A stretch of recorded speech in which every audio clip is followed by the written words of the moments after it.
আমার পেঁপে আমার জন্য একটু রাখবে। আগের দিন খেয়ে নিয়েছো পুরো। হ্যাঁ আগের দিন খাইনি আমি।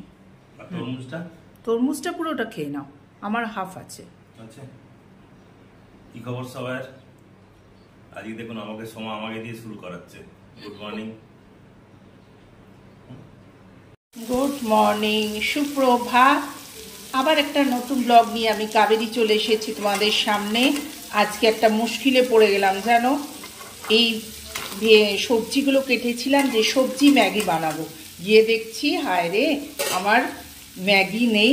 যাই হোক দুটো ওটসকে পেলাম, এই মশলা ওটস দুটো পেলাম, একে দিয়ে সবজি দিয়ে বানিয়ে ফেলি আজ সকালে ব্রেকফাস্ট। আর সঙ্গে তো অবশ্যই আছে পেঁপে আর তরমুজ।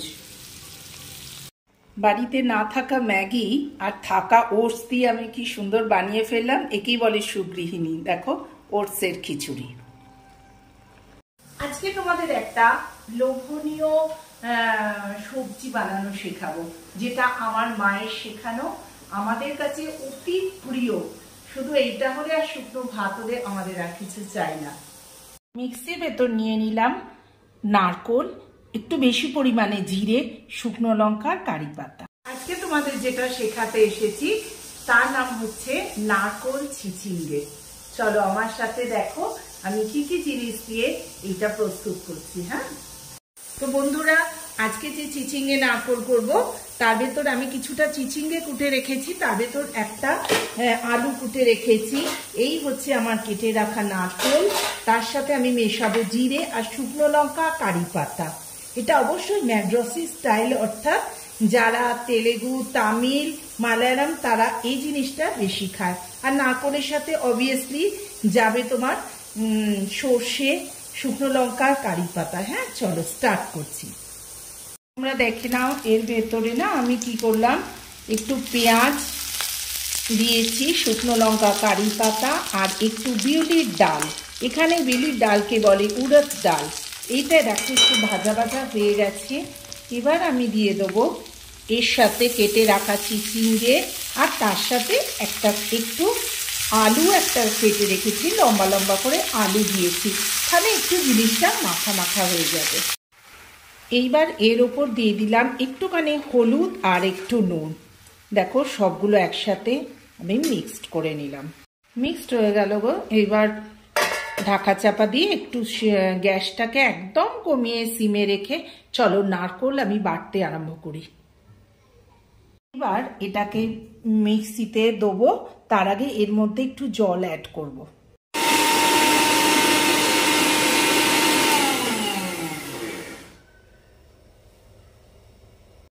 আমার মিক্সিতে বাটা হয়ে গেল। দেখো পেস্টটা কি সুন্দর হয়েছে। দাঁড়াও তোমাদের ভালো করে দেখাচ্ছি। এই দেখো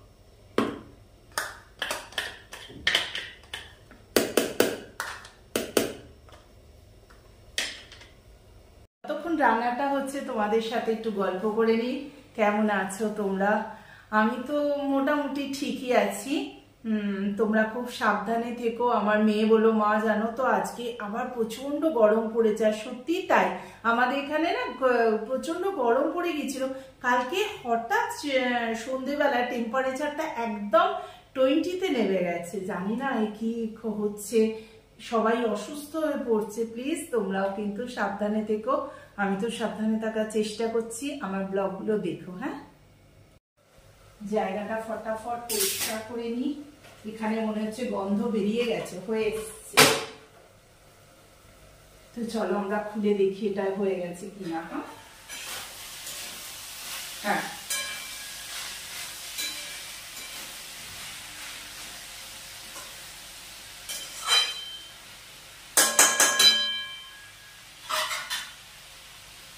এবার তোমরা দেখো এই যে আমার বেটে রাখা নারকোলটা আমি এর সাথে অ্যাড করে দিচ্ছি।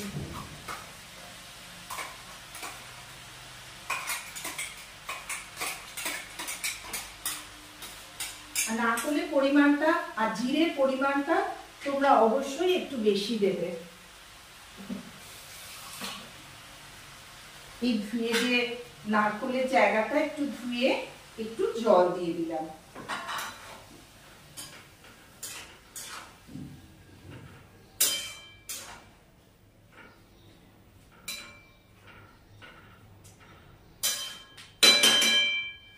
করে দিয়ে আবার ঢাকা চাপা দিয়ে দিলাম।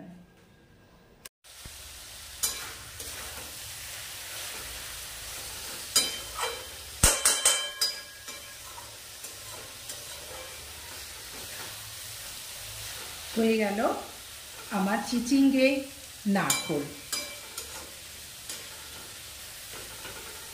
রেডি।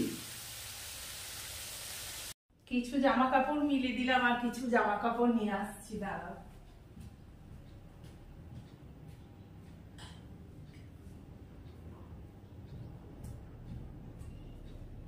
এই দেখো,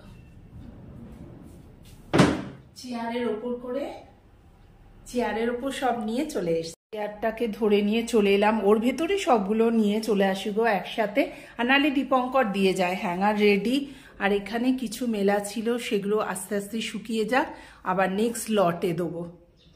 বলতেই দীপঙ্কর চলে এলো আবার খেতে। ঘড়িতে এখন বাজে তোমাদের দেখাচ্ছি 2:15। চলো আবার রান্নাঘরে ওর খাবার রেডি করি। তোমাদের একটা জিনিস দেখাই, এই দেখো, হয়ে যাওয়ার পর এটা দেখতে ঠিক এই রকম লাগছে। ঠিক মনে হচ্ছে না চিচিঙ্গে পোস্ত? বন্ধুরা, আমার এই ছোট্ট ব্লগটা দেখতে তোমাদের যদি ভালো লেগে থাকে তো do like, share and subscribe. আর ফেসবুকের বন্ধুদের বলছি, ফেসবুক যারা করো, আমার অনেক ফলোয়ার, 2.8K ফলোয়ার। বন্ধুরা, তোমরা একটু ইউটিউব খুলে দেখো আমার চ্যানেলটাকে। আমার চ্যানেলের নাম কাবেরী জীবন কথা। হ্যাঁ, প্লিজ একটু দেখো।